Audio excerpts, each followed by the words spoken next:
What if a lost balloon could tell a story of adventure and emotion?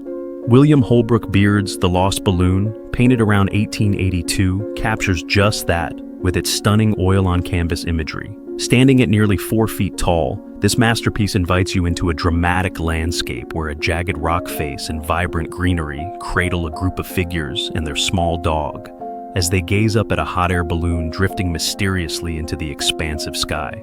The heroic play of light, piercing through the ominous storm clouds, creates an electric atmosphere, marrying both beauty and suspense.